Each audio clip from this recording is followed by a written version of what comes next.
తలలు వంచి ప్రార్థన చేసుకుందాం. పరిశుద్ధుడమైన తండ్రి, జీవాధిపతి యేసయ్య, నమ్మదగిన దేవా, నీకు వందనాలు, స్తుతి, స్తోత్రం. నైనా మా జీవితాలను ప్రేమించి ఆశీర్వదించి ప్రతి క్షణము ఈ సృష్టిలో అనేక విషయాల ద్వారా నీ కార్యములను, నీ స్వరమును మాకు వినిపిస్తున్నందుకని ఈ స్తోత్రములు. పర్యావరణ ఆదివారంగా ఈ యొక్క ఆదివారంలో మరి సృష్టిని గురించి ధ్యానించడానికి, సృష్టి మీ యొక్క మహిమను తెలియచేస్తుండగా నీ కృపకు మమ్మల్ని పాత్రులుగా చేసి నడిపించి, సృష్టిలో మేము నేర్చుకునే గొప్ప పాఠములు, సృష్టి ద్వారా మేము పొందేటువంటి గొప్ప లాభములు మేము గ్రహించుకున్నప్పుడల్లా నీకు కృతజ్ఞత కలిగి జీవించటకు మాకు నేర్పించమని, నీ స్వరూపమందు సృజించినటువంటి మేము, నీ స్వరూపమందు సృజింపబడ్డటువంటి మేము ప్రభువా, నీ స్వరూపంలోనికి మార్చబడ్డ కృప చూపించమని, సేవకుల్ని, సహోదరులను, విశ్వాసులను, సంఘములను ఈ వాక్యం ద్వారా బలపరచమని యేసుక్రీస్తు శక్తిగల నామమును బట్టి వేడుకొంచున్నాం తండ్రి, ఆమెన్. ప్రియమైనటువంటి దేవుని బిడ్డారా, మరి ఒక ఆదివారంలోనికి మనం వచ్చి ఉన్నాం. మరి పెంతెకోస్తు తర్వాత 3వ ఆదివారము. ఈ ఆదివారము మరి పర్యావరణ ఆదివారం, ఎన్విరాన్మెంట్ సండే. మరి ఈ యొక్క ఎన్విరాన్మెంట్ అనేటువంటి సండే రోజున మనం చేస్తున్నటువంటి అంశం ఏంటంటే, ప్రకృతిలో దేవుని స్వరము వినుడి అని సృష్టి ఉవాచ అని చెప్పేసి ఉంది. అక్కడ మనం చూస్తే ఉవాచ అనేటువంటి మాటకి ఏంటంటే పలుకుట అని అర్థం కదా. Environment Sunday. ఈ సండే రోజున creation speaks, hearing God's voice in nature. Hearing God's voice in nature. ప్రకృతిలో దేవుని స్వరము వినుడి అని సృష్టి ఉవాచ అని రాసుకోండి. దీనికి ఇవ్వబడినటువంటి బైబిల్ పాఠాలు యోబు గ్రంథము 12వ అధ్యాయము 7వ వచనం నుంచి ఎన్విరాన్మెంట్ ఓకే, ఎన్విరాన్మెంట్. యోబు గ్రంథము 12వ అధ్యాయము 7వ వచనం నుంచి 12వ వచనం వరకు. కీర్తనల గ్రంథము 19వ కీర్తన. మరి 2వ బైబిల్ పాఠం ప్రకటన గ్రంథము 22వ అధ్యాయము 1 నుంచి 6 వచనాలు. ప్రకటన 22 1 నుంచి 6 వచనాలు. లూకా సువార్త 12వ అధ్యాయము 34వ వచనం నుంచి 24వ వచనం నుంచి 34. లూకా 12 24 నుంచి 34వ వచనం వరకు. ఇవి మనం జ్ఞాపకం చేసుకుంటే ఆ యొక్క అంశాన్ని మళ్ళొకసారి మనం జాగ్రత్త చదివితే, hearing God's voice in nature. Hearing God's voice in nature. ఇక్కడ ఏం చెప్తుంటే, క్రియేషన్ స్పీక్స్, ప్రకృతిలో దేవుని స్వరము వినుడి అని సృష్టి పలుకుట అని అర్థం.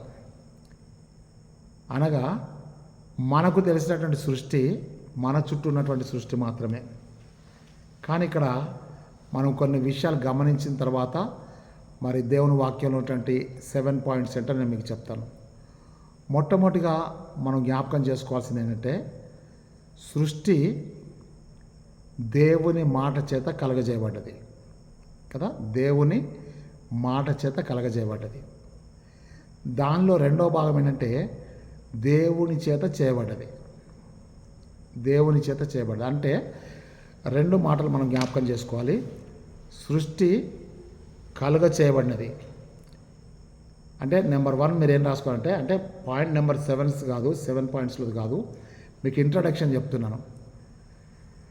మొట్టమొదట మనం ఏం రాయాలంటే, కలుగజేయబడిన సృష్టి. ఓకేనా, కలుగజేయబడిన సృష్టి. 2వది చేయబడిన సృష్టి. ఓకేనా, చేయబడిన సృష్టి, కలుగ చేయబడిన సృష్టి.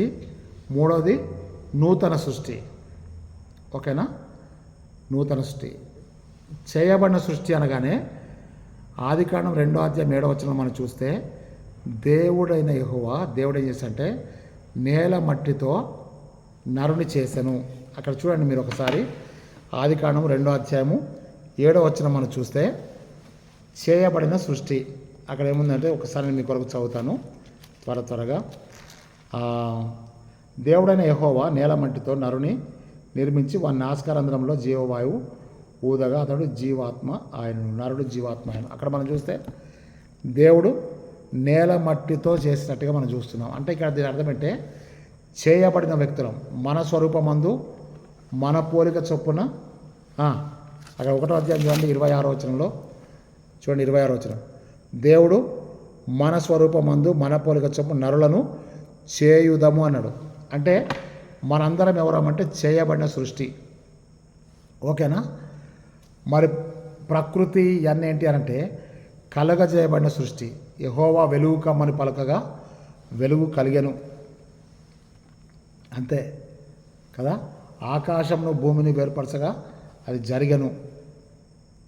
సృష్టిలో ఒక భాగమేమో కలగజేయబడిన సృష్టి, ఇంకో భాగమేమో చేయబడిన సృష్టి. ఈ రెండు కూడా సృష్టిలో భాగాలే. సృష్టి అంతా ఒకటే. కానీ ఈ సృష్టిలో కలుగును గాక అని పలికినప్పుడు కలిగినటువంటి సృష్టి ఉంది.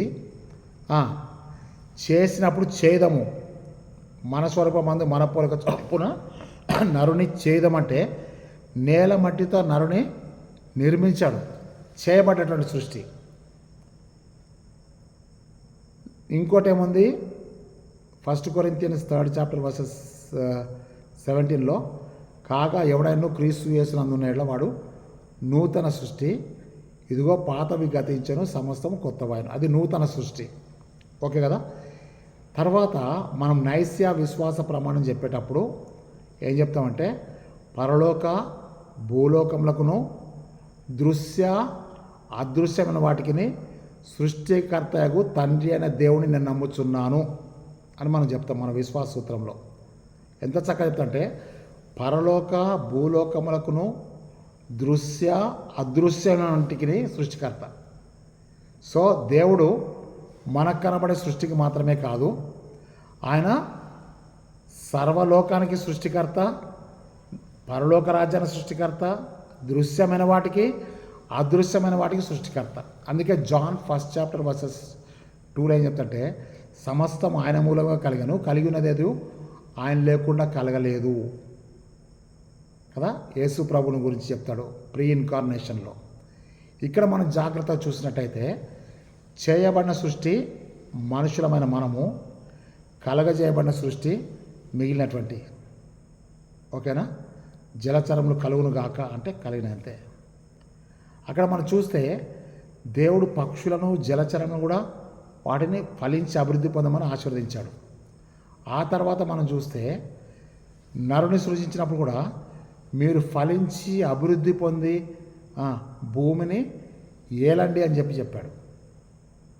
అంటే సృష్టి మీద మనకు సర్వాధికారాన్ని దేవుడు అనుగ్రహించాడు అని చెప్పి మనం గ్రహిస్తున్నాం.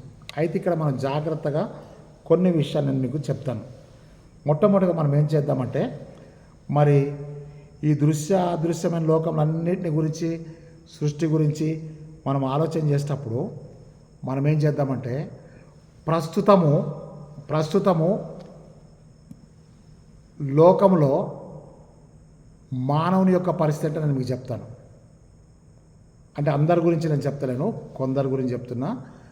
మోర్ పాపులేషన్, ఎక్కువ ప్రజా విధానం ఎట్లుందంటే ప్రజలందరూ కూడా మెకానికల్ లైఫ్కి, యాంత్రిక జీవితానికి అలవాటు పడిపోయారు.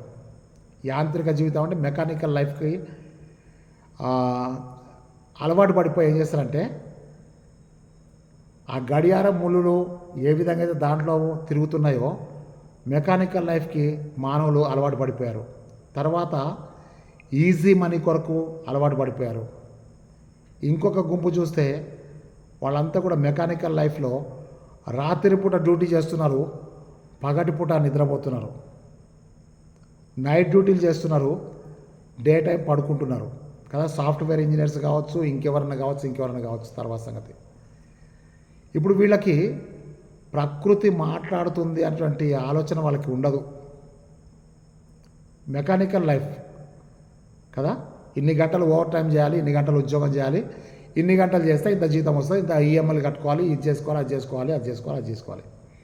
మెకానికల్ లైఫ్కి అలవాటు పడ్డటువంటి వ్యక్తికి సృష్టిని గురించి ఎంతవరకు ఆలోచన చేస్తున్నాడు, సృష్టి మనకు నేర్పించే పాఠాలు ఎంతవరకు గ్రహించగలుగుతున్నాడు, సృష్టిలో దేవుని స్వరాన్ని ఎంతవరకు వినగలుగుతున్నాడని చెప్పి ఈ ప్రశ్నలు మనం జవాబు చెప్పుకోగలిగితే సృష్టిని దేవుడు మొదట కలుగజేసి తర్వాత చివరి దినంన మనల్ని సృజించాడు. ఇది మనందరికీ కూడా తెలుసు. ఒకవేళ మొదటి దినంనే మనల్ని చేసి ఉంటే మనము చీకట్లో ఉండాల్సినది. కానీ సృష్టిలో మొత్తాన్ని సమృద్ధిగా కలగజేసి ఆ సమృద్ధిని కలగజేసిన తర్వాతనే మనల్ని తన స్వరూపం అందు చేసుకున్నాడు. ఇక్కడ మన సృష్టి అనగానే మనకేం గుర్తొస్తాయంటే పక్షులు, జంతువులు, వృక్షాలు, జలచరాలు, నదులు, పర్వతాలు కదా. మరి ఇవన్నిటిని మనం కలిపి చూసినట్టయితే పంచభూతములు అనే మాట ఉంది కదా. పంచభూతములు అనగానే భూమి, ఆకాశం, నీరు, అగ్ని, వాయువు. నీరు, అగ్ని, వాయువు, భూమి, ఆకాశం, పంచభూతములు. సృష్టిలో ఈ పంచభూతములలో ఏ ఒక్కటి తిరగబడ్డా ప్రకృతి మొత్తం వికృతిగా మారిపోద్ది. ఇప్పుడు ప్రస్తుతానికి ఫిలిప్పైన్స్ దేశంలో మరి సునామీ వస్తుంది. అక్కడ భయంకరమైనటువంటి 7.8 భూకంపం వస్తుంది. అంటే ప్రకృతిలో పంచభూతములు తిరగబడితే ప్రకృతి మొత్తం వికృతిగా మారిపోతుంది.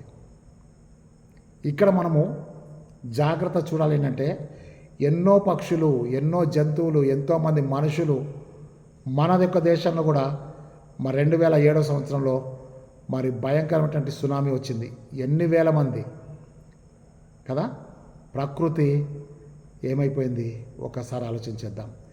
ఈ ప్రకృతిలో మనము దేవుని స్వరాన్ని వినాలని చెప్పి ఈరోజు మనకి ఇవ్వబడ్డది. దేవుని స్వరాన్ని వినండి అని ప్రకృతే మనకు చెప్తుంది.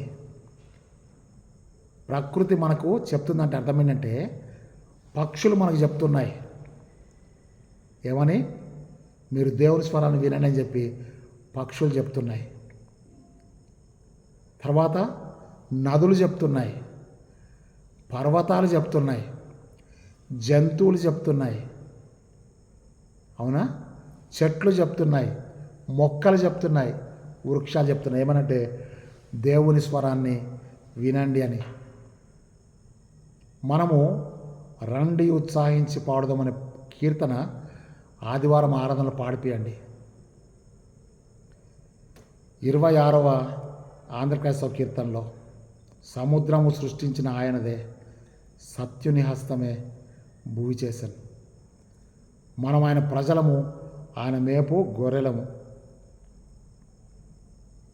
సృష్టిలో ఉన్నటువంటి అన్ని విషయాలు కూడా మనకు దేవుని స్వరాన్ని చెప్తున్నాయి. మానవుని జీవితాన్ని కూడా మరి కొన్ని సందర్భాల్లో మొక్కలకు పోల్చాడు, కొన్ని సందర్భాల్లో చెట్లకు పోల్చాడు, కొన్ని సందర్భాల్లో వృక్షాలకు పోల్చాడు కదా. ఖర్జూర వృక్షం వలె మువ్వవైదురు, దేవదారు వృక్షం వలె ఉంటారు. మొక్కలు అంటే చిన్నవని చెప్పాను, చెట్లు అంటే యవనస్తులు, మొక్కలంటే పసిపిల్లలు, అవునా. వృక్షాలు అంటే ఇక రెడీ టు వృద్ధాప్యంలోకి వచ్చేవాళ్ళు. మహావృక్షాలు అంటే ఇక మన తర్వాత ఎవరైనా. ఇక్కడ మనం జాగ్రత్త చూస్తే చేపలు హబక్కు గ్రంథంలో 1వ అధ్యాయంలో చెప్తారు కదా, వాడు గాలము వేసి చేపలు లాగినట్టు మనందరిని లాగుతున్నాడు, తన వలలకు బరులు అర్పిస్తున్నాడు కదా. ఇక్కడ మనం జాగ్రత్త చూసినట్టయితే చేపలతో పోల్చాడు, చెట్లతో పోల్చాడు, వృక్షాలతో పోల్చాడు, జంతువులతో పోల్చాడు. ఇదిగో లోక పాపాలు మోసుకొని పోవు దేవుని గొర్రె పిల్ల, నీతిమంతులు సింహం వలె ధైర్యంగా ఉందురు. ఎక్కడ? సామెతలు 28:1. యూదా గోత్రపు సింహము, అవునా. ఇవన్నీ కూడా మనం చూస్తే పోలికల్ని పెడుతున్నారు. ఆ నక్కతో ఇలాగ చెప్పుడు అంటాడు. అవునా? యేసయ్య హేరోదు గురించి చెప్తే ఆ నక్కతో ఇలాగ చెప్పుడు అంటాడు. ఇదిగో తోడేళ్ల మధ్యలోకి గొర్రెలు పంపినట్టుగా మిమ్మల్ని పంపుతున్నంటాడు. ఆయన గొర్రెలను మేకలను వేరుపరిచిన అంటాడు కదా. పక్షులతో కూడా మనల్ని పోల్చాడు, పావురంతో పోల్చాడు. అవునా? ఇక్కడ మనం జాగ్రత్త చూస్తే కుక్క తన వాంతికి మళ్ళినట్టు కడగబడిన పంది తిరిగి బురదలో వెళ్ళినట్టు అంటాడు. కుక్కల విషయమై జాగ్రత్తగా ఉండాలి అంటాడు. అంటే ఇవన్నీ కూడా ప్రకృతిలో ఉన్నాయి. ఇంకా మనం జాగ్రత్త చూస్తే ఈ ప్రకృతిలో ఉన్న ప్రతీదీ దేవుణ్ణి మహిమను మనకు తెలియజేస్తున్నాయి. మనము ఆంధ్రప్రదేశ్ కీర్తనలు చూస్తామంటే మేలు కొనరే అనేటువంటి కీర్తన ఒకటి ఉంటుంది. ఆ మేలు కొనారే కదా, ఏమనంటారు కదా, పక్షులెల్లను కిలకిలంచును ప్రభుని మహిమను తొడగబల్కెను మృక్కులకు ప్రతిఫలమునిచ్చెడు మూలకర్తను కొలువు సేయగా మేలుకొనరే మేలుకొనరే మీ మనంబున మేలిమిగను మేర తప్పక పాలు మానక లేచి దేవుని పాదములు సూజింపగ్రక్కున మేలుకొనరే. పక్షులల్లా కిలకిలంచును ప్రభువుని మహిమను తొడగబలికెను మ్రొక్కులకు ప్రతిఫలమునిచ్చడి మూలకర్తను కొలువు చేయగా మేలుకొనరే అని చెప్తున్నాడు. లెమ్ము తేజరిల్లుము, వెలుగు నీకు వచ్చినది, యెహోవా మహిమ నీ మీద ప్రకాశించున్నది. ఇంకా కొద్దిగా మనం చూస్తే 84వ కీర్తన 11వ వచనంలో దేవుడైన యెహోవా సూర్యుడును కేడమునై ఉన్నాడు అంటాడు. మీకు ఇంకొక విషయం చెప్తాను. యోసేపు కల వస్తుంది, దాంట్లో సూర్య చంద్ర నక్షత్రములు యోసేపుకు సాగిలపడ్డట్టుగా వస్తే యాకోబు దాని అర్థం చెప్తాడు. ఏమనంటే సూర్యుడు అంటే తండ్రి, చంద్రుడు అంటే తల్లి, నక్షత్రములు అంటే నీ సహోదరులు అని చెప్తాడు. మీకు సృష్టిని గురించి అర్థం అవ్వడానికి ఈ విషయాలు చెప్తున్నాను. నెబుకద్నెజర్ కల వచ్చినప్పుడు ఒక మహావృక్షం కనబడుతుంది కదా. అక్కడ ఆకాశ పక్షులన్నీ కూడా దాని దగ్గరికి వచ్చి ఉంటాయి, అన్నీ వచ్చి సమకూర్చబడతాయి. కానీ తర్వాత ఏమైందంటే ఆ చెట్టు నరికివేయబడుతుంది. అదే నెబుకద్నెజర్ జీవితంలో జరిగింది. ఇక్కడ మనం నేర్చుకోవాల్సినటువంటి చాలా విషయాలు ఉన్నాయి. మీరు ఇర్మియా గ్రంథం 17వ అధ్యాయంలో చూస్తే 5వ వచనంలో 7వ వచనం మనకు 9వ వచనం చూస్తే నీ యొక్క చూడండి, నరులను ఆశ్రయించి కదా, యెహోవాను విసర్జించి నరులను ఆశ్రయించి యెహోవా మీద నుండి తన హృదయం తొలగించుకుని వాడు శాపగ్రస్తుడు, అతడు అరణ్యంలో ఉంటాడంటే అరుహ వృక్షం వలె ఉంటాడంటాడు. 7వ వచనం చెప్తాడు 17:7లో యెహోవాను నమ్ముకుని వాడు ధన్యుడు, యెహోవా మనకు ఆశ్రయం ఉండు, అతడు నీటి కాలువల యొద్ద నాటబడిన చెట్టు వలె ఉంటాడని. అంటే చెట్టుతో పోల్చాడు. బాప్తిస్మం యోహాను ఏమంటాడు, ఇదిగో ఇప్పుడే గొడ్డలి చెట్ల వేరు నుంచబడ్డది, ఫలింపని ప్రతి చెట్టు నరకబడి అగ్నిలో వేయబడుతుందని చెప్తాడు. న్యాయాధిపతుల గ్రంథము మరి 9వ అధ్యాయాన్ని మీరు చూసినట్టయితే న్యాయాధిపతుల గ్రంథం 9వ అధ్యాయం 8 నుంచి 15కి మనం చూసినట్టయితే పదవుల కొరకు ఆరాటపడే ఈ రోజుల్లో, పదవుల కొరకు కొట్లాడుకునే ఈ రోజుల్లో, నువ్వా నేనా అని చెప్పి చంపుకునే ఈ రోజుల్లో, విమర్శించుకునే ప్రస్తుత దినాల్లో, పదవి కొరకు కొట్టాటలు చేసుకునే దినాల్లో మనకు దేవుడు చెప్పేటువంటి ఒక మంచి ప్రకృతి నుంచి వచ్చేటువంటి పాఠం న్యాయాధిపతుల గ్రంథము 9వ అధ్యాయం 8 నుంచి 15 వచనాలు మీరు చూడండి. చెట్లన్నీ వచ్చి తమ కొరకు అభిషేకించబడ్డ ఒక వ్యక్తి కావాలని చెప్పి ఒలివ చెట్టు దగ్గరికి పోతే చూడండి, ఒక రాజు కావాలని చెప్పి పోతే, ఒక మంచి న్యాయాధిపతి కావాలని పోతే అక్కడ సాదృశ్యంగా ఈ విషయాన్ని చెప్తున్నాడు. మళ్ళీ యేసుపాదమయ్య గారు తప్పు చెప్పినని మీరు అనుకోవద్దు. అక్కడ సాదృశ్యం చెప్తున్నాడు. అవునా? ఒలివ చెట్టు దగ్గరికి వస్తే ఒలివ చెట్టు ఏమంటుందంటే దేవునికి నరులకు సన్మానించడానికి వచ్చేటువంటి తైలం నేను ఇవ్వకుండా మీతో వచ్చి ఊగులాడతానా అని చెప్పి రిఫ్యూజ్ చేసేసింది. అంటే అధికారం నాకు వద్దు, ఆ పెత్తనం నాకు వద్దు, నేను నా దేవుని స్వరూపం అని చేపట్ట మానవులకి ఉపయోగపడాలన్నది. వెంటనే అంజూరపు చెట్టు ఏమంటుంది తెలుసా? నేను మధురమైన ఫలములు ఇవ్వకుండా మీతో ఇటు అటు ఊగులాడతానంటది. అంజూరపు చెట్టు కూడా ఒప్పుకోదు. ద్రాక్ష చెట్టు దగ్గరికి వస్తే నేను మధురమైన ద్రాక్ష రసం ఇవ్వకుండా నేను ఇటు అటు తిరుగుతానా అని చెప్పేసి అంటే దేవుని కొరకు ఉపయోగపడే ఎవ్వరు కూడా పదవుల కొరకు ఆశపడరు. ఇది యథార్థం. ఎవరైతే పదవుల కొరకు కొట్లాడుకొని చస్తున్న ఈ దినాల్లో దేవుడికి సూటిగా చెప్తున్నాయంటే, ఒలివ చెట్టుకి అవకాశం వస్తే ఒలివ చెట్టు తనను అభిషేకించేటువంటి ఆ చెట్ల దగ్గర అడగట్లేదు,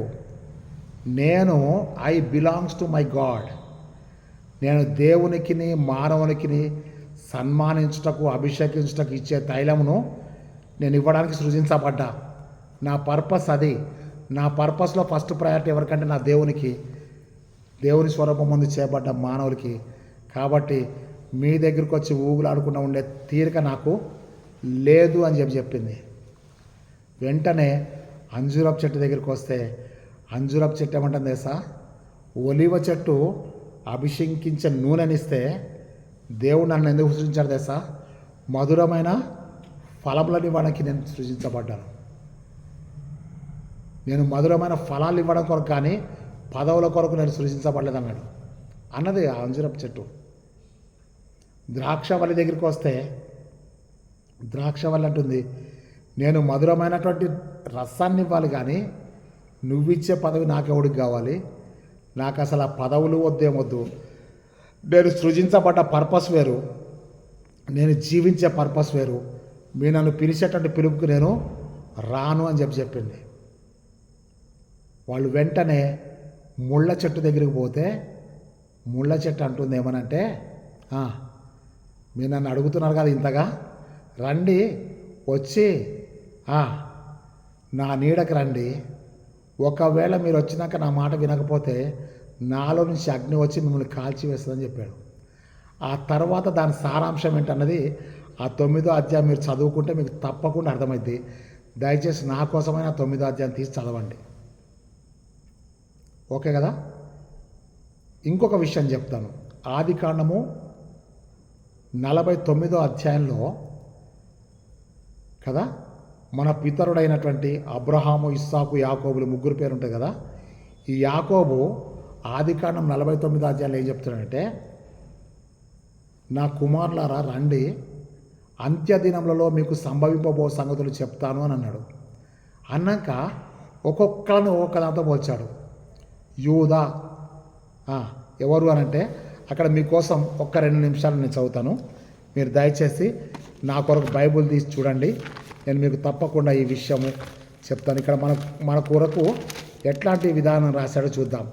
చూడండి, యూదా కదా 8వ వచనంలో చూడండి, యూదా కొదమ సింహము. అతడు ఏం చేస్తాడమ్మా? అతడు ఏం చేస్తాడంటే సింహం వలె గర్జించును, ఆడసింహం వలె ఇదవుతాడు. తర్వాత ఏమనంటే చూడండి, ప్రజలు అతనికి విధేయులందురు. తర్వాత 11వ వచనం చూడండి, ద్రాక్షవల్లికి తన గాడిదను.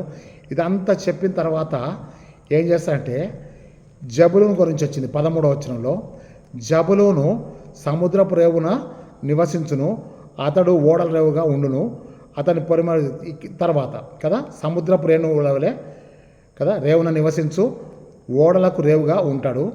14వ వచనంలో ఇస్సాకారు 2 దొడ్ల మధ్యను పండుకొనిన్న బలమైన గార్ధవం. ఓకేనా? ఆ తర్వాత 16వ వచనం, దాను ఇశ్రాయేలు గోత్రికుల వలె తన ప్రజలకు న్యాయముతడు. దాను 17వ వచనంలో దాను త్రోవలో సర్పముగాను దారిలో కట్లపాముగాను ఉండును. ఓకేనా. తర్వాత ఇంకా మనం అట్లనే క్రిందకు వచ్చిన తర్వాత ఆషేరు కదా, ఆషేరు. నఫ్తాలి విడువబడిన లేడి కదా, యోసేపు ఫలించడి కొమ్మ. ఆ తర్వాత ఇంకా మనం చూసినట్టయితే తండ్రి దీవెనలు కదా. ఇక్కడ వరకు మనం చూద్దాం. ఇక్కడ మనం చూస్తే ఆ యొక్క 27 వచ్చిన చూడండి, బెన్యామీని చీల్చునట్టి తోడేలు అని ఉంది కదా. అతడు లాస్ట్ వన్ కదా, బెంజమిన్ ఏంటంటే చీల్చునట్టి తోడేలు. అతడు ఉదయమందు ఎర్రను తిని అస్తమయమందు దోపుడు సొమ్మును పంచుకునేటువంటి, ఇవన్నీ వాళ్ళ గుణ లక్షణాలని చూపిస్తున్నాయి. ఇప్పుడు మీకు చెప్తాను, ప్రకృతి మనతో మాట్లాడుతున్నప్పుడు మనం గ్రహించుకోవాలంటే ఏం కావాలి? జ్ఞానం కావాలి. గ్రహించుకునే జ్ఞానం మనకి కలగాలని చెప్పి ప్రార్థన చేద్దాం. సామెతల గ్రంథంలో ఏముంటుందంటే, వాడు కళ్ళతో సైగ చేసి కాళ్ళతో గీడుతాడని ఉంటుంది. మీకు ఎప్పుడైనా ఇటువంటి వ్యక్తులు తటస్థపడ్డారా? కళ్ళతో సైగ చేసే వ్యక్తులు మనందరికీ ఇట్లా అంటారు కదా. ఇట్లా మీరు నాకు చాలా నవ్వు వస్తుంది. చర్చిలో కూడా చాలామంది అట్లా కూర్చుంటారు, సైగలు చేస్తుంటారు. మళ్ళీ అదేంటో దేవుడు నాకు తెలియదు, కానీ వాళ్ళు పోయిపోయి నా కంట్లోనే పడతారు. అంటే కళ్ళతో సైగ చేస్తారు, కాళ్ళతో కూడా సైగ చేసేటువంటి వాళ్ళు ఉన్నారు, వేళ్లతో సైగ చేసేవాళ్ళు ఉన్నారు, కళ్ళతో వేళ్లతో చేసేవాళ్ళు ఉన్నారు. మాట్లాడకపోయినా, స్వరము లేకపోయినా సంజ్ఞల ద్వారా మనం చేస్తున్నాం. ప్రకృతి కూడా ఆ యొక్క 19వ కీర్తన మనం చూస్తున్నాం కదా, వాటికి భాష లేదు. అయినా కానీ రాత్రికి రాత్రి పగలుకు పగలు అవేం చేస్తున్నాయంటే బోధిస్తున్నాయి, దేవుని మహిమను ప్రచురం చేస్తున్నాయి.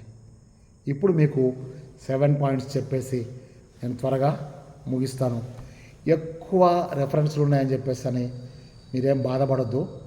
మీకు ఇష్టమైనటువంటి రెఫరెన్స్లు మీరు తీసుకోండి. ఒక ఆయన ఫోన్ చేసి చెప్తున్నాడు, ఒక సేవకుడు, అయ్యా రెఫరెన్స్లు ఎక్కువైపోయినాయి అయ్యా.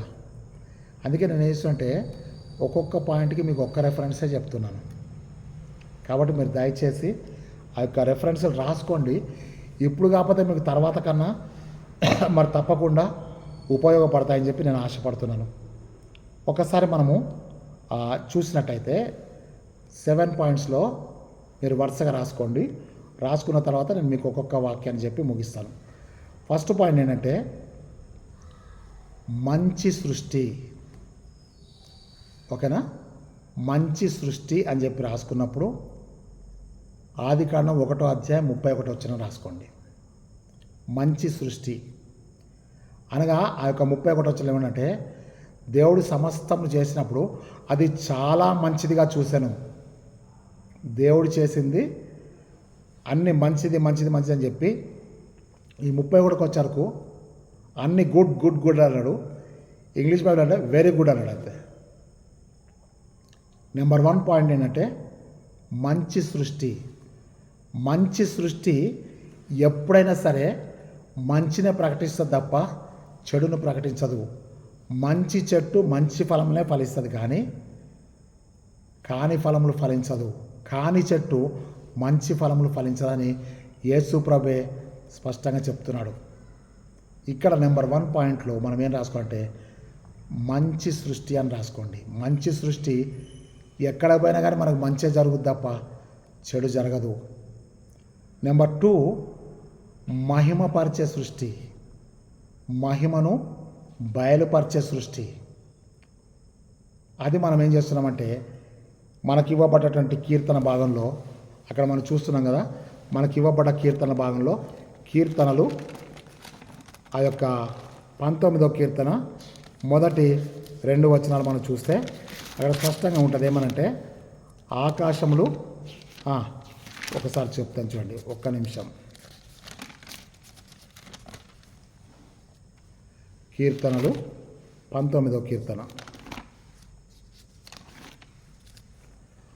ఆకాశములు దేవుని మహిమను వివరించుతున్నవి, అంతరిక్షములు ఆయన చేతి పనిని ప్రచురపరుచున్నవి. పగటికి పగలు బోధ చేస్తున్నవి, రాత్రికి రాత్రి జ్ఞానమును తెలియజేస్తున్నాయి. అంటే అవి మనతో స్పష్టంగా మాట్లాడుతాయి. అందుకే దేవుని యొక్క మహిమను వివరించేటువంటి బోధించేటువంటి సృష్టి అని చెప్పి రాసుకుందాం. దేవుని మహిమను ప్రచురించేటువంటి సృష్టి. కీర్తనలు 19:1. ఎప్పుడు ప్రచురిస్తున్నాయంటే పగటికి పగలు రాత్రికి రాత్రి. అనగా రాత్రి మనం బయటికి వెళ్ళి చూస్తే దేవా ఎంత మంచి సృష్టి నక్షత్రాలు చూసినప్పుడు. పగటికి పగలు రాత్రికి రాత్రి. కొన్నిసార్లు మీరు చూడండి, పొద్దున్న లేవగానే ఒక ఆరెంజ్ కలర్ సన్ రైజింగ్ మనం చూస్తాం. కొన్నిసార్లు సన్సెట్ అయ్యేటప్పుడు ఒక రకమైనటువంటి గులాబీ రంగు సన్సెట్ మనం ఇంతకాలం చూసాం. అవి చూసి ఎంతోమంది ఆర్టిస్టులు, పెయింటర్స్ ఎన్నో పెయింట్స్ వేయడం జరిగింది. ఇక్కడ మనం చూస్తే ఆకాశములు దేవుని మహిమను వివరిస్తున్నాయి, అంతరిక్షములు ఆయన చేతి పనిని ప్రచురపరుస్తున్నాయి. పగటికి పగలు బోధ చేస్తున్నాయి, రాత్రికి రాత్రి జ్ఞానము. వాటికి భాష లేదు, మాటలు లేవు, వాటి స్వరము మనకు వినబడదు. మన చెవులకు వాటి స్వరము వినబడదు. కానీ అవి ప్రచురం చేస్తున్నాయి, బోధిస్తున్నాయి, వివరిస్తున్నాయి. ఇప్పుడు మనం ఏం చేయాలంటే దేవుని యొక్క కార్యములు సృష్టిలో మనం చూసినప్పుడు వాటి బోధ, వాటి వివరణ, వాటి యొక్క జ్ఞానమును అవి తెలియజేస్తున్నప్పుడు స్వరంతో కాదు, మానవ స్వరంతో కాదు, మానవ భాషతో కాదు. వాటికి భాష లేదు, తర్వాత స్వరము లేదు, ఆ తర్వాత వాటికి తెలుపుటకు భాష లేదు, మాటలు లేవు, స్వరం లేదు. మాటలు లేనటువంటి సృష్టి ఆకాశం, అంతరిక్షంలో, భాష లేనటువంటివి, స్వరం లేనివే దేవుని యొక్క జ్ఞానాన్ని తెలియజేస్తుంటే మరి దేవుని బిడ్డలమైన మనము దేవుని జ్ఞానాన్ని ఎందుకు నిర్లక్ష్యం చేస్తున్నాం? దేవుని కార్యాలు ఎందుకు నిర్లక్ష్యం చేస్తున్నాం? దేవుడు లేడని బుద్ధిహీనులు తమ హృదయంలో అనుకొందురు. దేవుడు లేడని చెప్పి హృదయంలో అనుకుంటేనే నువ్వు బుద్ధిహీనుడు అయితే, మరి దేవుడు ఎక్కడున్నా చూడాలనుకుంటున్నా చూపి కనబడమను అంటే నీ అంత బుద్ధిహీనుడు ఇంకా లేడని చెప్పి జ్ఞాపకం చేస్తున్నాను. అంతరిక్షం చెప్తుంది, ఆకాశములు చెప్తున్నాయి, నక్షత్రములు చెప్తున్నాయి, సూర్యచంద్రులు చెప్తున్నాయి. ఇంకా అంతకంటే ఏం కావాలి? పాయింట్ నెంబర్ 2, దేవుని మహిమను బయలుపరిచేటువంటి, ప్రచురపరిచేటువంటి, లేదా మహిమను ప్రచురపరిచి మహిమను వివరించేటువంటి సృష్టి అని జ్ఞాపకం చేసుకుందాం. నెంబర్ 3, బోధించేటువంటి సృష్టి. మళ్ళీ ఇప్పుడు మనం ఎక్కడికి రావాలి? యోబు గ్రంథము 12వ అధ్యాయంలోకి వచ్చేద్దాం. యోబు గ్రంథము 12వ అధ్యాయంలో మనం 7వ వచనంలో మనం చూస్తున్నాం, 8వ వచనం. అయినను అక్కడ చూడండి, ఏమైనను వారు తమ బాహుబలమే తమకు దేవుడని అనుకొందురు. అయినను అంటే వాళ్ళు అట్లా అనుకున్నప్పటికి కూడా మృగములను విచారించుము, అవి నీకు బోధిస్తాయి. ఆకాశ పక్షులను విచారింపము, అవి నీకు తెలియజేస్తాయి. భూమిని గూర్చి ధ్యానించినట్లా అది నీకు బోధించును. సముద్రంలోని చేపలను నీకు దాన్ని వివరించును. వీటిని అన్నిటిని బట్టి యోచించిన ఎడల యెహోవా హస్తము వీటిని కలుగజేసనని తెలిసి కొనన లేని వాడు ఎవడు? ఇవన్నీ చెప్తున్నాయి, మృగాలు చెప్తున్నాయి. అవునా? ఏంటి మృగములు అనగానే? సింహాలు దానియేలు బోన్లో వేసినప్పుడు, దానియేలుని సింహాల బోన్లో వేసినప్పుడు అవి నోరు మూసుకున్నాయి అంతే. అక్కడ ఏం చెప్తాంటే మృగములు దేవుని యొక్క జ్ఞానాన్ని తెలియజేస్తున్నారు. చూడండి, మృగములు, మన మృగాలను విచారిస్తే అవి నీకు బోధిస్తాయి. ఇదిగో అడవికి రాజు నేను, కానీ నేను దేవుని మాటకు లోబడుతున్నాను. అదే మృగాలు బోధించేది. మానవునికి మృగానికి ఎంత తేడా ఉందో మీకు ఒక చిన్న సాదృశ్యం చెప్తాను. దేవుడు మానవునికి జ్ఞానం ఇచ్చాడు, వివేచన కూడా ఇచ్చాడు. మీకు ఇంతకుముందు చెప్పాను. ఒకరోజు సింహము మానవుడు ఇద్దరు కలిసి మాట్లాడుకుంటూ వెళ్తున్నారు. నువ్వెంత నువ్వెంత అని అనుకుంటే అక్కడ ఒక సింహపు గుహ వచ్చింది. మానవుడు చెప్పాడు ఏమనంటే, నువ్వు లోపలికి వెళ్ళు, నీ వెనక నేను వస్తాను. సింహం లోపలికి వెళ్ళిపోయి నేను లోపలికి వచ్చేసినానంటే వీడు బయట నుంచి రాయి పెట్టేసాడు. సింహం బయటికి రాకుండా రాయి పెట్టేశాడు. ఆలోచన చేయండి. నేనేమన్నంటే, మృగములను విచారించు, అవి నీకు బోధిస్తాయి. తర్వాత ఏమన్నాడు చూడండి, ఆకాశ పక్షులను విచారించు, అవి నీకు తెలియజేస్తాయి. ఏం తెలియజేస్తాయి? ఏలియాకు కాకోలంతో ఆహారం పంచిపెట్టమన్నప్పుడు నమ్మకంగా తీసుకెళ్ళి పక్షులు ఆహారం పెట్టాయి. అవునా? నమ్మకత్వానికి సూచన ఆకాశ పక్షులను చూడండి, అవి నీకు తెలియజేస్తాయి నమ్మకంగా బతకమని. మృగములను అవి చూడండి, అవి నీకు బోధిస్తాయి. భూమిని ధ్యానించేలా అది కూడా నీకు బోధిస్తుంది. భూమి ఏం చేస్తుంది తెలుసా? ఒక దైవజనుడు ఈ మధ్యలో ఒక మంచి వాక్యం చెప్పాడు. భూమి మీద మనం ఎన్నోసార్లు మలమూత్ర విసర్జన చేస్తున్నాం, అయినా భూమి భరిస్తుంది. దాన్ని తవ్వుతున్నాం, మరి బాంబులు పెట్టి బ్లాస్ట్ చేస్తున్నాం, బొగ్గు గనులు తవ్వుతున్నాం, బంగారపు గనులు తవ్వుతున్నాం. అవునా? డ్రిల్లింగ్ చేసి, బోర్వెల్స్ వేసి, బలమైన గాయం చేసి భూమిని మనం ఏమంటే భూమాత, మాతృభూమి అంటున్నాం. తల్లి అన్నట్టే ఉంది. నీ నీటి కోసం నువ్వు బోర్వెల్ 150 అడుగులు వేశారు ఒక ఆయన. ఏంటి 150 అడుగులు నువ్వు ఆ డ్రిల్లింగ్ మిషన్తో దింపితే భూమికి ఎంత గాయమైంది? నువ్వు తల్లి అని చెప్పి పిలుస్తున్నావు కదా. అయితే అక్కడ చెప్తుంటే, భూమిని గూర్చి ధ్యానించినడలా అది నీకు బోధిస్తుంది సహనము. తల్లికి ఎంత సహనం ఉందో ఏమ్మా, తల్లికి ఉన్నంత సహనం భూమికి ఉంది. తల్లి ఒక్కళ్ళకి జన్మించి ఇద్దరికి జన్మనిచ్చి ఆ తల్లి ఎంతో వేదన పడుతుంది కదా. మరి అనుక్షణము భూమి, మనం భూమాత అంటున్నాం కదా, ఒక్క బోరింగా రోజుకి ఎంతమంది, ఎన్ని వేల మంది బోరింగ్లు ఎత్తారు? ఒక గాయమా? ఎంతవరకు? మీరు ఒక్కసారి ఆలోచన చేయండి. భూమిని గూర్చి నువ్వు ధ్యానించేలా అది నీకు బోధిస్తుంది. తర్వాత సముద్రంలోని చేపలు నీకు దాన్ని వివరిస్తాయి. వెంటనే మనం ఎవరి దగ్గర పోతాం? యోనా దగ్గర పోతాం కదా.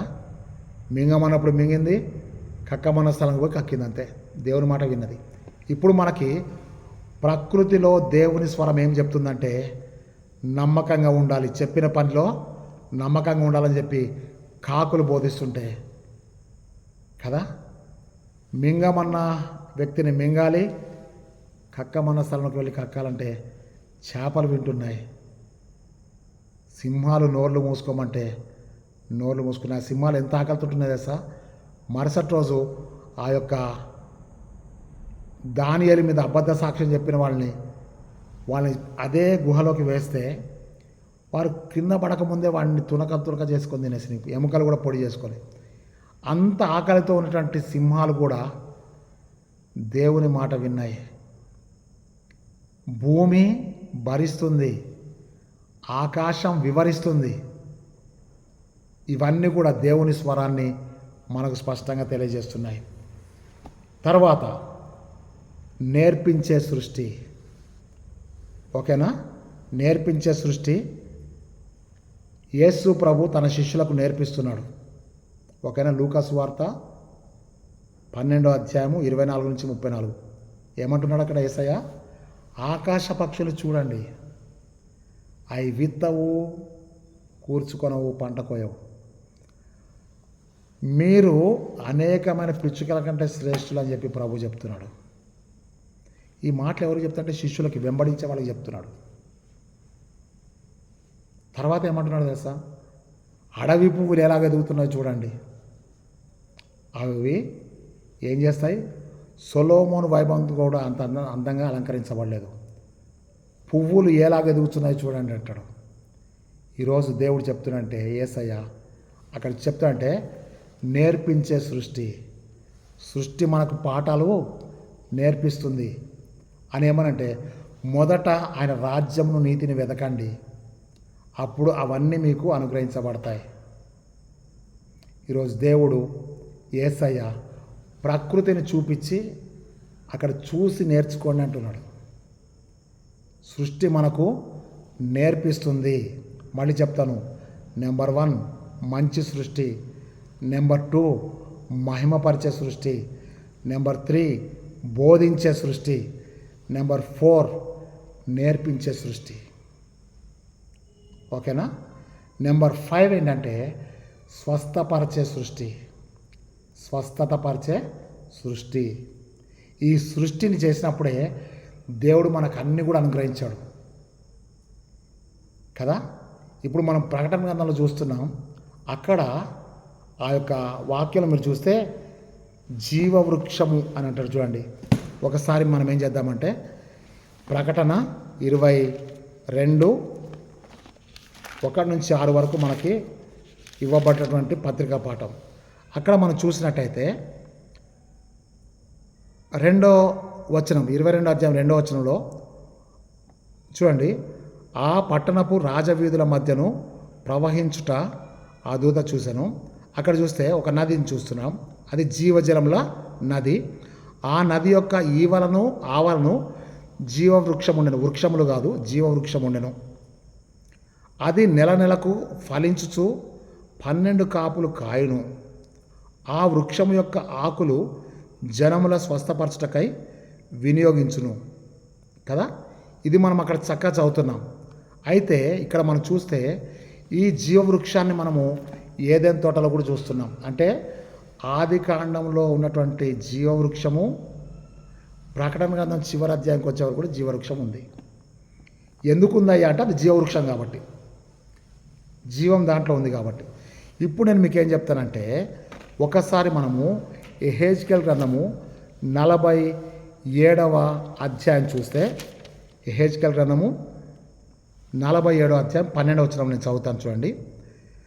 నదీ తీరమున ఇరుప్రక్కలను ఆహారమిచ్చు సకల జాతి వృక్షములు పెరుగును, వాటి ఆకులు వాడిపోవు, వాటి కాయలు ఎప్పటికీ రాలవు. ఈ నది నీరు కదా, ఈ నది నీరు పరిశుద్ధ స్థలం నుండి పారుచున్నది కనుక ఆ చెట్లు నెలకు కాయలు కాయను, వాటి పండ్లు ఆహారమునకును వాటి ఆకులు ఔషధమునకును ఉపయోగిస్తాడు. ఇక్కడ మీరు జాగ్రత్తగా చూడండి, దేవుడు మందిరంలో నుంచి వచ్చే నది, ఆ నది ఇరుప్రక్కల చెట్లు, సకల జాతుల చెట్లు, అక్కడ వాటి ఫలములు వాటి ఆకులు ఏం చేస్తాయంటమ్మా చూడండి, అక్కడ చూడండి ఒకసారి చెప్తాను. వాటి ఫలములు కదా ఆహారమునకును వాటి ఆకులు ఔషధమునకును కదా ఇవ్వబడుతున్నాయి. ఇవి ఆ పండ్లు తిన్నప్పుడు అబ్బా ఈరోజు మామిడి పండు ఎంత స్వీట్గా ఉంది అసలు నేను తిన్నది ఏమో, మామిడి పండు చాలా మధురంగా ఉందని చెప్పి తింటాం. అది ఎంత మంచిగా ఉంది చూడండి. మీకు ఎప్పుడన్నా కబీర్ దాస్ అనేటువంటివి ఆయన పేరున్నారా? కబీర్ దాస్ అనేటువంటి ఆయన ఒక పోయం రాస్తాడు.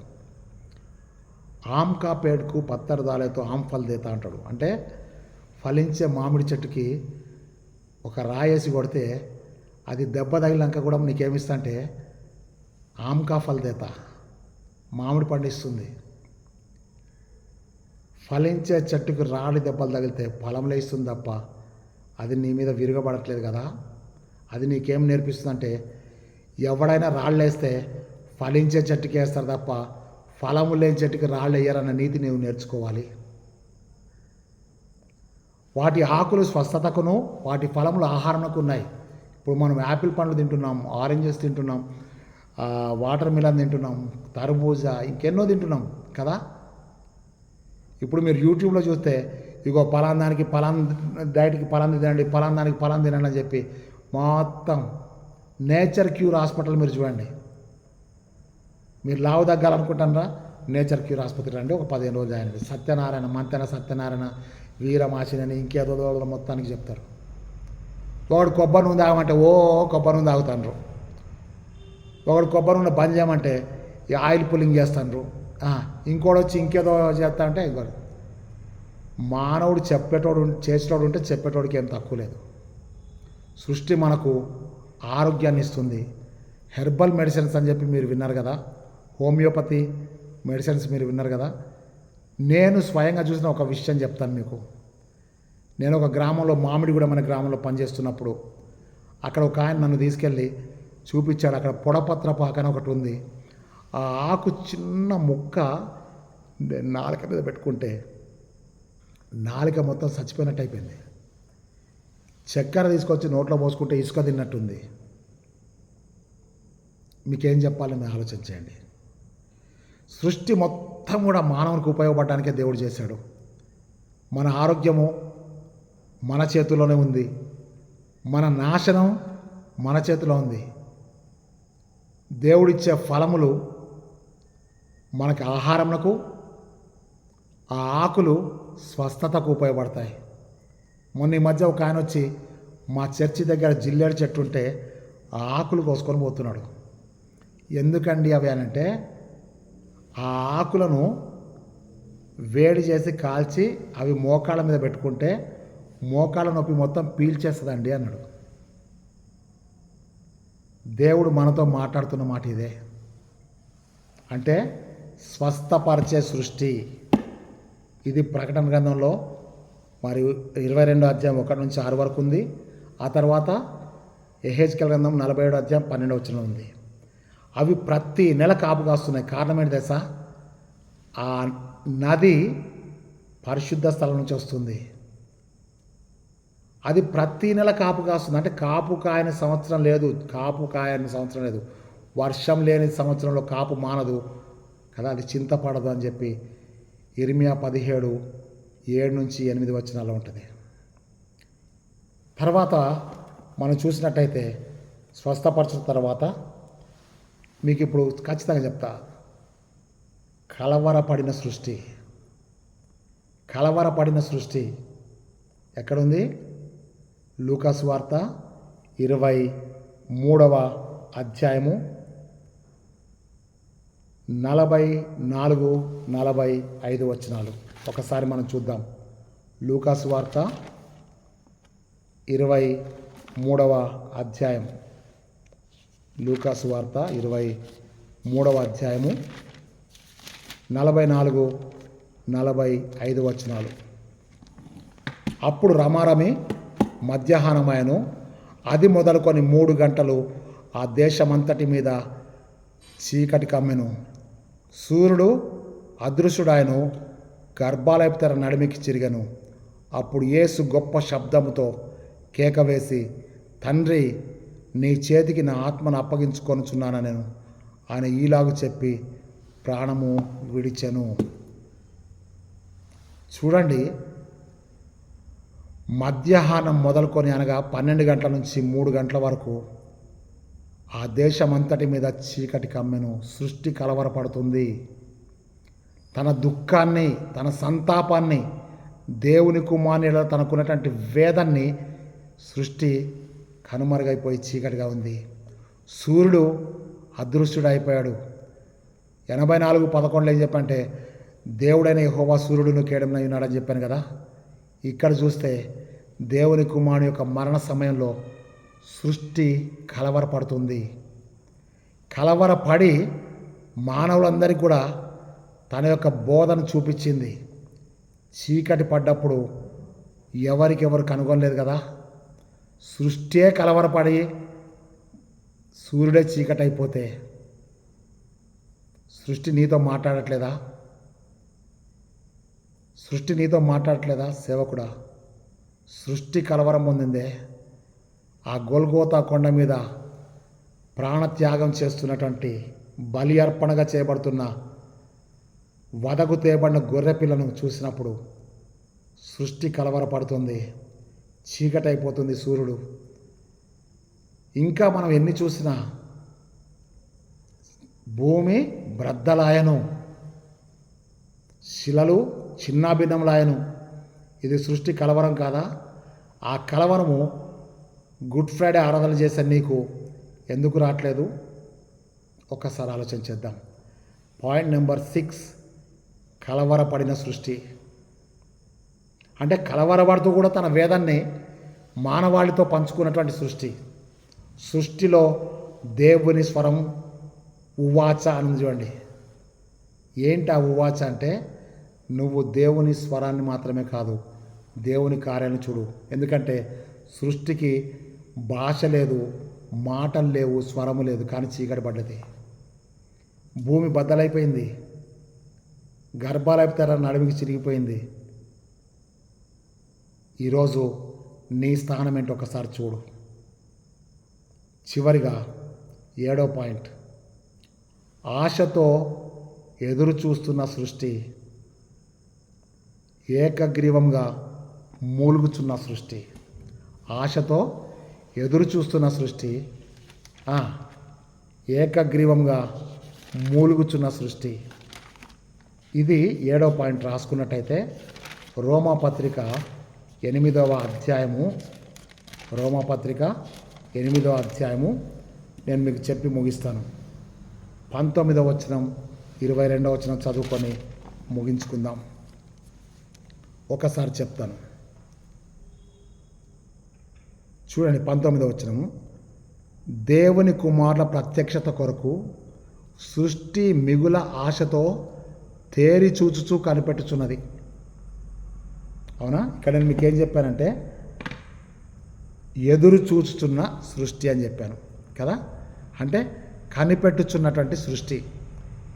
దేవుని కుమారుల ప్రత్యక్షత కొరకు సృష్టి మిగుల ఆశతో తేరి చూస్తూ కనిపెడుతుంది. అదే 22వ వచనం మనం చూస్తే, సృష్టి యావత్తు ఇది వరకు ఏకగ్రీవంగా మూలుగుచు ప్రసవేదన పడుచు ఉన్నదని మనం ఎరుగుదాము. సృష్టి యావత్తు ఇది వరకు ఏకగ్రీవంగా మూలుగుచు ప్రసవేదన పడుతుంది.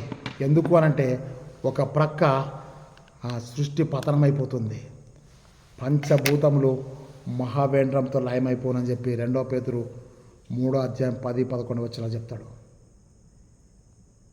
ఇప్పుడు ప్రస్తుతం ఏం చేస్తుందంటే సృష్టి తన యొక్క ప్రసవ వేదన ద్వారా, తన యొక్క మూలుగుల ద్వారా దేవుని స్వరాన్ని మనకు వినిపిస్తుంది.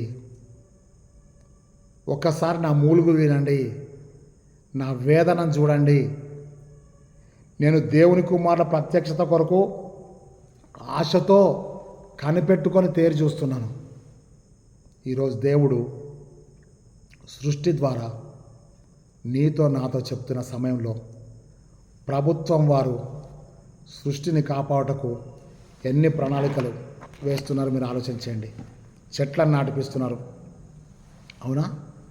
వృక్షాలు నాటిస్తున్నారు, ప్లాంటేషన్ చేస్తున్నారు, అన్నీ జరుగుతున్నాయి. కానీ ఒక ప్రక్కన మరి ఫారెస్ట్ అంతా డిఫారెస్టైజేషన్ చేస్తున్నారు. అంటే ఫారెస్ట్ మొత్తం నరికేస్తున్నారు, బిల్డింగ్లు కడుతున్నారు, పర్వతాలను పొక్లెన్స్తో తీస్తున్నారు, ఎర్త్ మూవర్స్ వచ్చారు కదా, చేస్తున్నారు. అంటే అర్థం ఏంటంటే మనం ఒక ప్రక్క ప్రకృతిని నాశనం చేస్తూ ఒక ప్రక్క మొక్కలు నాటుతున్నాం. మరి ఇటువంటి సందర్భంలో సంఘముతో సృష్టి దేవుని స్వరాన్ని వినిపించట్లేదా? నేను ఈ మధ్యలో ఒక మ్యారేజ్కి వెళ్తే వాళ్ళు సేవకులను సన్మానించి ఒక్కొక్క మొక్కల్ని పూల కుండీలో పెట్టి ఇచ్చారు. ఒక కలెక్టర్ గారు రిటైర్మెంట్కి సన్మాన సభలు అదే పని చేశారు. ఈరోజు దేవుడు సంఘానికి చెప్తున్నంటే ప్రకృతిలో దేవుని స్వరాన్ని విందాం. ప్రభుత్వాల యొక్క ప్రాజెక్ట్స్ ఏంటో అర్థం చేసుకుందాం.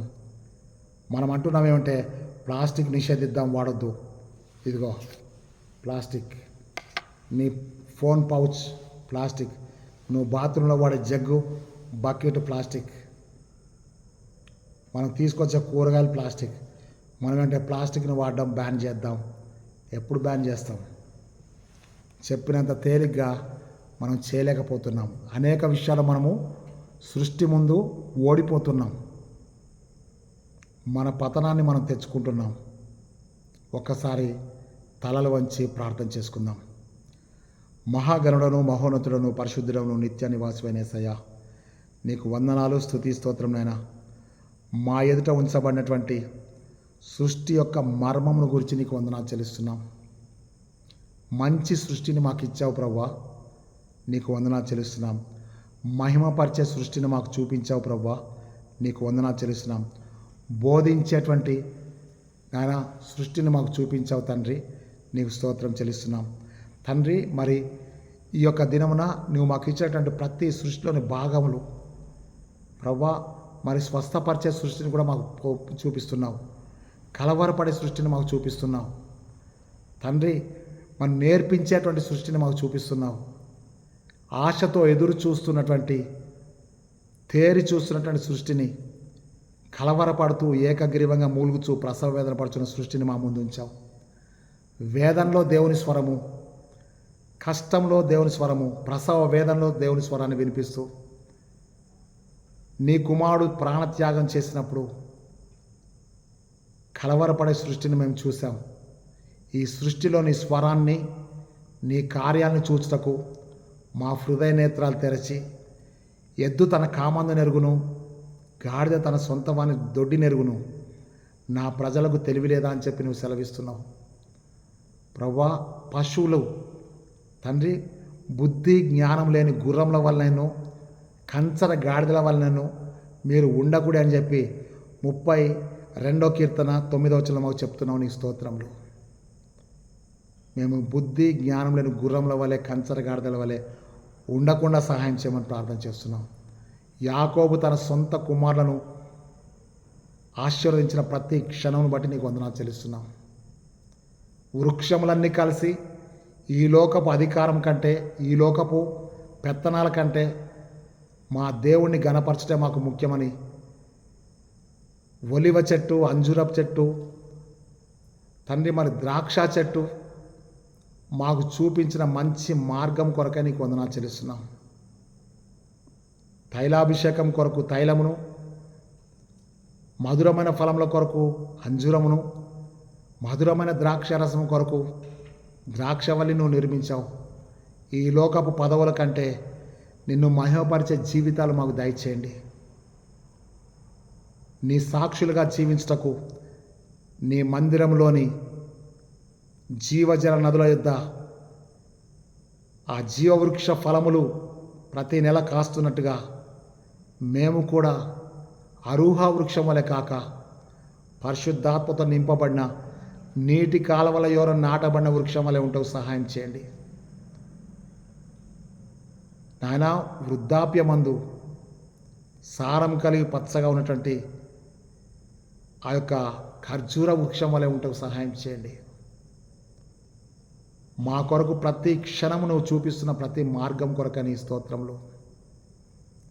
ఆదాము చెట్టు చాటుకు వెళ్ళాడు, ఆ జీవితం ఏంటో మేము చూసాం. నతానియేలు చెట్టు కింద ఉన్నప్పుడు అతని జీవితంలో ఏం కార్యం జరిగిందో మేము చూసాం. జక్కయ్య చెట్టు ఎక్కినప్పుడు ఆయన జీవితంలో ఏం కార్యం జరిగిందో మేము చూసాం.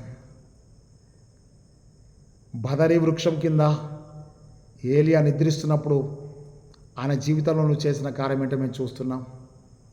ప్రభువా, మా అందరి జీవితాల్లో నీవు ఒలీవ వనంలో, ఒలీవ కొండ ఎదుట సాధ్యమైతే ఈ గిన్నె నా ఎదురుని తొలగించు, ఆయనను నా చిత్తం కాదు నీ చిత్తం నా జీవితం నెరవేర్చని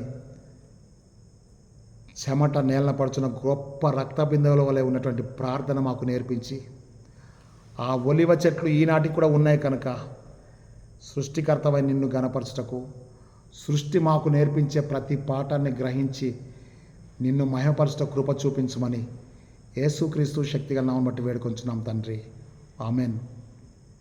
తండ్రి, కుమారుడు, పరిశుద్ధాత్మని సర్వశక్తి గల త్రియక దేవుని దీవెన ఇప్పుడు సదాకాలం మనందరికీ తోడై, దేవుడు తన ముఖకాంతి మన మీద ప్రకాశింపచేసి తన ఆత్మతో అభిషేకించి తన నిత్య మహిమలో మనల్ని చేర్చుకొనుగాక. Amen, amen, amen. దేవుని నామమునకు మహిమ కలుగునుగాక. 9553831316 అనే నెంబర్కి ఫోన్ చేసి మా ప్రార్థన అవసరతలు, మా కొరకు ప్రార్థనలు మీరు చెప్పండి. నేను తప్పకుండా మీ కొరకు ప్రార్థన చేస్తాను. దేవుని నామమునకు మహిమ కలుగును గాక. Amen, amen, amen.